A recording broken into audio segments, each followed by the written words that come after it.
Donc voilà l'antivol. Il est livré avec deux colliers de serrage, avec un kit de vis, puisqu'on peut le fixer soit avec des vis directement dans un cadre, soit avec les colliers de serrage, soit avec les deux. Et tout ça, ça va se fixer derrière. Donc là, il est dans son rangement. Voilà, on va le sortir. Hop. Et hop là. Donc là, voilà, il se déplie facilement. Hein. Tac, on peut voir, ça se déplie comme ça. Alors ça fait quelque chose qui est quand même relativement grand en taille. Ici, il est livré avec, on voit qu'il est livré avec deux clés également. Voilà, il y a le double jeu de clés. La clé, elle va rentrer ici. Voilà, ça se ferme, ça s'ouvre. Et là, on va pouvoir ouvrir ou fermer. Donc si je veux le mettre, par exemple, sur une trottinette. Là, ici, je vais le mettre comme ça. Hop, je le passe là. Et là, je le ferme ici. Voilà. Et ça fait quand même quelque chose de... Voilà, on le voit ici. D'assez grand. Après, c'est comme c'est un peu rigide, c'est un peu moins pratique qu'une chaîne. Donc, par exemple, si je veux prendre le cadre avec, voilà, c'est un peu plus difficile de le passer qu'une chaîne. Et puis, au niveau de la fermeture ici, voilà. Voilà, donc là, on va voir ce que ça donne. Voilà. Bon, là, il rentre quand même un poteau. Hein.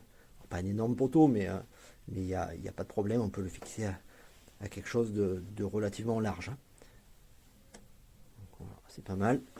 Donc, on va l'enlever.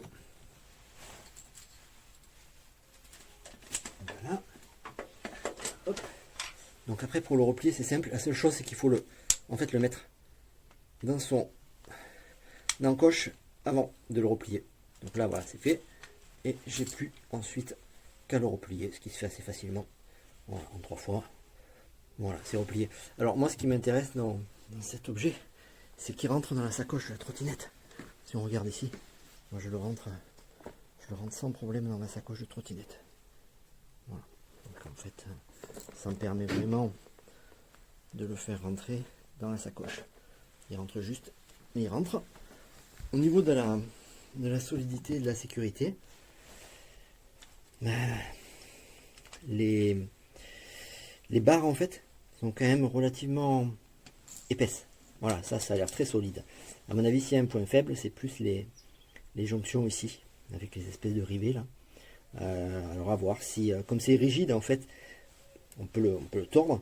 Enfin, on peut le tordre, on peut essayer de le tordre. Alors qu'une chaîne, elle est flexible. Donc à voir si ça tient à la torsion. Alors il faudrait vraiment essayer. Mais comme c'est un objet neuf, j'ai pas envie d'essayer. Voilà, je pense que c'est un bon compromis, un peu moins pratique que la chaîne, mais moins volumineux. À mon avis, moins solide qu'un U ou une très grosse chaîne. Mais voilà, c'est un compromis qui me semble intéressant.